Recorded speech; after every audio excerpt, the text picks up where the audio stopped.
ప్రభుత్వం సుపరిపాలన 2 సంవత్సరాల విజయవంతంగా పూర్తి చేసుకున్న సందర్భంగా కువైట్లో విజయోత్సవ వేడుకలను నిర్వహించారు.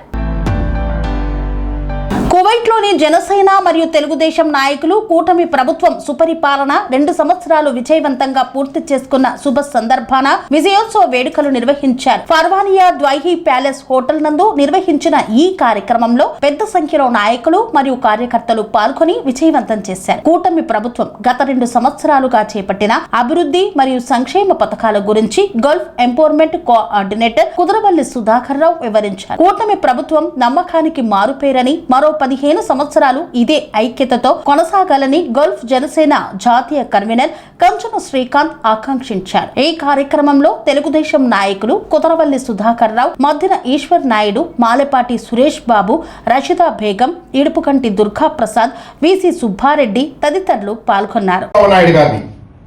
అసెంబ్లీ గేటు కూడా తొక్కలేము అన్న వాళ్ళని ఈరోజు అసెంబ్లీ బయట ఉండేట్టుగా చేసినటువంటి ఘనత మన పవన్ కళ్యాణ్ గారిది, అలాగే చంద్రబాబు నాయుడు గారు.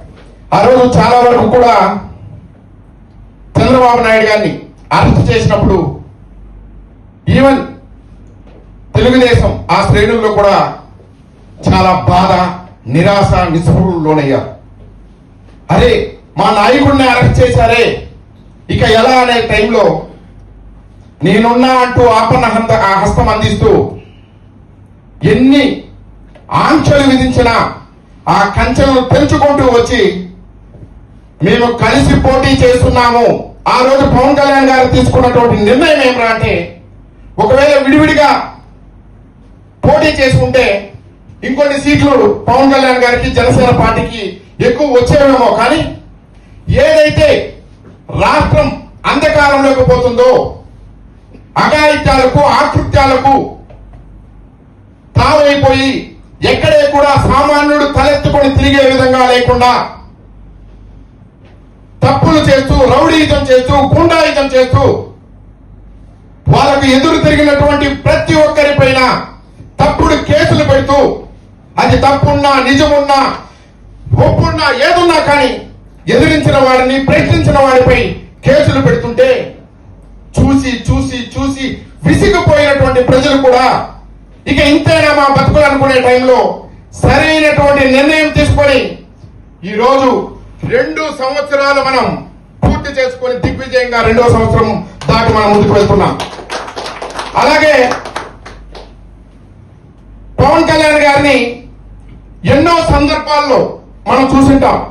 ఆయన దత్తపుత్రుడనో లేకుంటే ఆయనకి ఎవరో ఏదో ఇచ్చారని చెప్పు అధికారంలో ఉన్నటువంటి 5 సంవత్సరాలు ఇదే మొరుగుతూ వచ్చారు.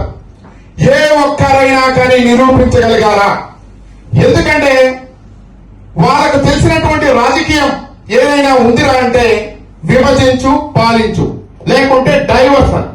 ఏదైతే ఒక సమస్య పైన, ఒక ప్రజా సమస్య పైన పోరాడుతున్నప్పుడు ఆ సమస్యను పక్కదో పట్టించడమే వాళ్ళు నేర్చుకున్నది. ఏదైతే మూడు రాజధానులు అన్నారు, ఆ 3 రాజధానులకు కనీసం వాళ్ళ పరిపాలనలో వాళ్ళ వ్యక్తులే ఒప్పుకోలేదు. ఎవరైనా కానీ 3 రాజధానులు అన్నప్పుడు దానిపై ఇప్పటికైనా నిలబడి ఉండాలి కదా. నువ్వు అపోజిషన్ లో ఉండు, లేకుంటే ప్రభుత్వం మీ చేతుల్లో ఉన్నప్పుడు దానిపైన ఉండాలి కదా. అది ఏంటా అంటే అప్పుడు ఏం చేస్తారంటే 3 రాజధానులు ఇవి మంచివి కాదండి అని చెప్పి మనం పోరాడతాం. ఏది మన జనసేన కావచ్చు, టీడీపీ కావచ్చు. అప్పుడు ఏమిరా అంటే అక్కడేమి ప్రాంతాల వారిగా వాళ్ళని విడగొట్టడం, ఏదైతే మెయిన్ కాన్సెప్ట్ ఉందో దాన్ని డైవర్ట్ చేసేయడం. ఈ ప్రజలు ఏమనుకుంటారంటే నాకు కర్నూలు కావాలి, నాకు కడప కావాలి, నాకు ఇంకోటి కావాలని చెప్పి వీటిపైన పడిపోతారు. వాళ్ళ మెయిన్ ఏదైతే ఉంటుందో అది డైవర్ట్ అయిపోతుంది. అటువంటి డైవర్షన్ పాలిటిక్స్ అన్నింటినీ కూడా రూపుమాపినటువంటి రోజు ఈ రోజు. అదే విధంగా మన పవన్ కళ్యాణ్ గారు ముఖ్యంగా చెప్పుకోవాల్సింటే, మొట్టమొదటిసారిగా పవన్ కళ్యాణ్ నేను అని చెప్పి ఆయన అసెంబ్లీలో అడుగు పెట్టడానికి ప్రమాణ స్వీకారం చేసినటువంటి రోజు ఈ రోజు అని చెప్పి మీ అందరికీ కూడా గుర్తు చేసుకుంటున్నాను. అలాగే మిత్రులారా, మనందరం కూడా చాలా గొప్పగా మాట్లాడుకుంటున్నాం. మైకు దొరికితే పులులు చంపేస్తాం, గుర్తేస్తాం అని చెప్పి అన్ని కూడా మాట్లాడుకుంటున్నాం. మన వరకు మన పరిధిలో మనం ఏం మాట్లాడాలి, మన పరిధిలో మనం ఏం చేయాలి అనే దానిపైన ఒక్కసారి మనందరం కూడా ఆలోచించుకోవాలి. ఎవరైనా ఇక్కడ కూర్చొని ఒక నచ్చమైన కూర్చొని మోడీ ఏం చేయాలో, చంద్రబాబు నాయుడు ఏం చేయాలో మనం చెప్పేస్తాం. కానీ నేను ఇక్కడ కూర్చొని నేనేం చేస్తున్నాను, నేను ఆ పార్టీకి ఉచిత సలహాలు ఇస్తున్నానా, లేదా ఆ పార్టీ కొరకు నా వంతుగా నేను ఏమైనా పని చేస్తున్నాను అనేది ప్రతి ఒక్కరు కూడా మన ఆత్మ పరిశీలన చేసుకోవాలి. అలాగే ఈ రోజు పవన్ కళ్యాణ్ గారు కానీ, చంద్రబాబు నాయుడు గారు కానీ, లోకేష్ కానీ వాళ్ళు ఎంత సఖ్యతగా వాళ్ళు రాష్ట్రాన్ని ముందుకు తీసుకుపోతున్నారు. ఈ రోజు లోకేష్ గారు చూస్తున్నాం, నాకు అన్న లేని లోటు నా పవన్ కళ్యాణ్ అన్నదాన్ని చూసుకుంటారు. వాళ్ళు అంత ఇదిగా ఉన్నప్పుడు చిన్న చిన్న వాటి కోసం అని చెప్పు ఆ పోస్ట్ లో పవన్ కళ్యాణ్ గారి ఫోటో పెద్దదేశారు, దీంట్లో చిన్నదేశారు, లేకుంటే ఇంకొకటి అని చెప్పి మనం విచ్ఛిన్నం అవ్వకూడదు. నువ్వు కనుక నిజంగా కనుక నాయకుడిని కనుక నువ్వు ఫాలో అయితే, నువ్వు కనుక నీ పార్టీ నిర్దేశాలను కనుక నువ్వు దిశా నిర్దేశాలను కొడక నువ్వు తూచా పాటిస్తూ ముందుకు పోతే తప్పనిసరిగా ఆయన ఏం చేసి నేను ఎప్పుడూ ఒకటే చెప్తుంటాను, ఎలాగైతే భగవంతుడు ఉన్నాడని చెప్పి మనం అందరం కూడా నమ్ముతున్నామో, ఎలాగైతే ఈ సృష్టినంతా కూడా ఒక భగవంతుడు నడిపిస్తున్నాడని ఎలాగైతే నమ్ముతున్నామో, అది అల్లా కావచ్చు, జీసస్ కావచ్చు, ఈశ్వరుడు కావచ్చు, ఇంకెవరైనా కావచ్చు, భగవంతుడు అనేవాడు ఉన్నాడు, ఈ సృష్టిని నమ్ముతున్నాడు, భగవంతుడు అన్ని చూస్తున్నాడు, భగవంతుడు కాపాడుతున్నాడని ఎలాగైతే నమ్ముతామో, అలాగే జనసేనలో ఉన్నట్టయితే పవన్ కళ్యాణ్ అనే వ్యక్తి అదే మంచి చేస్తాడు, ప్రజా శ్రేయస్సు కోసమే పాటుపడతాడనేది ప్రతి ఒక్కరు కూడా తెలుసుకోవాలి. అలాగే టీడీపీలో ఉన్న వాళ్ళు కూడా కానీ వాళ్ళు ఎలాంటి నిర్ణయాలు తీసుకున్నా కానీ, చంద్రబాబు నాయుడు కావచ్చు, లోకేష్ గారు కావచ్చు, తీసుకున్న నిర్ణయాలు ప్రజా శ్రేయస్సు కోసమే అని చెప్పి మనందరం కూడా నమ్మాలి. ఇకపోతే మిత్రులారా, మనం పోరాడవలసింది నిజంగా మన పులులే అయితే పోరాడవలసి వస్తే వేరే పార్టీ వాళ్ళతో మనం పోరాడాలి, కానీ మన పార్టీ వాళ్ళతో మనం పోరాడుకోకూడదు. ఎక్కడైనా కానీ ఒక హెల్తీ కాంపిటీషన్ అనేది నేను ఎప్పుడు కూడా అంగీకరిస్తాను. నువ్వు 100 మందితో మీటింగ్ చేస్తే నువ్వు 200తో చేయలేదు, నువ్వు 500తో చేస్తే నువ్వు 1000 మందితో చెయ్యి, అది కాంపిటీషన్ అంటారు. లేదా ఒక ₹1,00,000 ఇక్కడ ఖర్చు పెడితే నువ్వు 2 లక్షలు ఖర్చు పెట్టి ఒక ప్రోగ్రామ్ చేయి, దాన్ని ఒక హెల్తీ కాంపిటీషన్ అంటారు. అలా కాకుండా సొంత పార్టీ వాళ్ళపైన పోరాడి సొంత పార్టీ మానం తీసేటటువంటి మీరు ఎలా ఆ పార్టీకి మేలు చేసిన వాళ్ళు అవుతారనేది మనందరం కూడా గుర్తుంచుకోవాలి. మీ పోరాటం ఏదైనా ఉందంటే పక్క పార్టీ వాళ్ళతో ఉండాలి, మన పార్టీ వాళ్ళపైన కాదని చెప్పి మీ అందరికీ కూడా తెలియజేస్తున్నాను. అలాగే ఎన్నోసార్లు మన సుధాకర్ సార్ గారికి, అలాగే మన నాయక్ గారు కావచ్చు, మేమందరం కూడా కూర్చొని కొన్ని సందర్భాల్లో మాట్లాడుకుంటున్నప్పుడు అరే ఎందుకు ఇలా జరిగింది, ఎందుకు ఇలా అని చెప్తుంటే ఒక్కడే చెప్తాను, నేను ఎప్పుడు కూడా శ్రీశ్రీ గారి కవితను ఒకటి చెప్తుంటాను, ఎవరేమి చెప్పినా 10 మంది 10 మాటలన్నా అనేవాడు అంటూ ఉంటాడు, పోతూనే ఉంటాడు. వాటిని మనం ఎప్పుడూ కూడా పట్టించుకోకూడదు. శ్రీశ్రీ గారు ఒక అన్నమాట, నిప్పులు చిమ్ముకుంటూ నింగికి నేను ఎగిరిపోతే నిబిడాశ్చర్యంతో వీరు, నెత్తురు కక్కుకుంటూ నేలకు నేను రాలిపోతే నిర్దాక్షిణ్యంగా వీరే.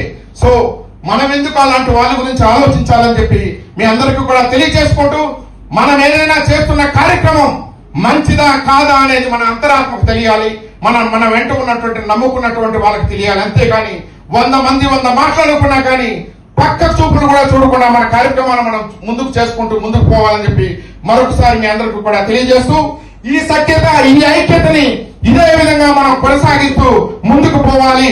అటు పవన్ కళ్యాణ్ గారు కావచ్చు, చంద్రబాబు నాయుడు గారు కావచ్చు, వాళ్ళు తీసుకున్నటువంటి నిర్ణయాలకు మనం అందరం కూడా కట్టుబడి ఎక్కడే కూడా సందేహించకుండా ముందుకు పోవాలని చెప్పి అటు జనసేనకు, టీడీపీకి, అలాగే బీజేపీకి నా చిన్న విన్నపం. అలాగే ఇక్కడికి వచ్చేసినటువంటి నా జనసేన నాయకులు, నా జన సైనికులు అందరూ కూడా ఒక చిన్న మాట చెప్పగానే అందరూ కూడా వారి సమయాన్ని కేటాయించి ఇక్కడికి వచ్చినందుకు ప్రతి ఒక్కరికి కూడా పేరు పేరు నా ధన్యవాదాలు తెలుపుకుంటున్నాను. మిత్రులారా, మన కువైట్ లో ఎన్నో రకాలైనటువంటి కార్యక్రమాలు చేస్తున్నాం, చేయబోతున్నాం కూడా. కాకపోతే చాలా వరకు కూడా కొంతమంది ఏమన్నా ఈ లోపల మనం కొన్ని కార్యక్రమాల్లో వెనుకబడి ఉన్నాము అని చెప్తున్నారు. మనకు జరిగినటువంటి సంఘటనలు ఇదే ఇప్పుడే చెప్పాను నేను, మనకు జరిగినటువంటి కొన్ని సంఘటనలను దృష్టిలో పెట్టుకొని మనము మనతో పాటు మనం నమ్ముకున్నటువంటి వారి భద్రత, వాళ్ళ సెక్యూరిటీని మనం ఆలోచించాలి. కాబట్టి కొంచెం మనం వెనుకంజ వేస్తున్నాము. ఎందుకంటే ఇక్కడ జరుగుతున్నటువంటి ఈ కోవిడ్ లో ఉన్నటువంటి రూల్స్ అండ్ రెగ్యులేషన్స్ మనం పాటిస్తూ మనం ముందుకు పోవాలనే ఉద్దేశమే తప్పితే ఇంకా వేరే లేదు. అందరూ కూడా అర్థం చేసుకోవాలి.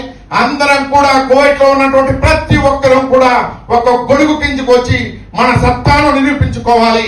మనం నిజంగా కనుక పార్టీకి మేలు చేసే వాళ్ళం అంటే మనలో మనం తీర్చుకుంటూ ఇక్కడే పడిపోకుండా ముందుకు పోవాలి. ఐకమత్యంతో ముందుకు పోయి మన నాయకుల్ని గెలిపించుకోవాలి.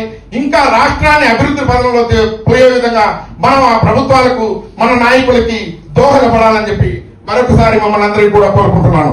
జై జనసేన, జై జనసేన, జై పవన్ కళ్యాణ్ గారు, జై పవన్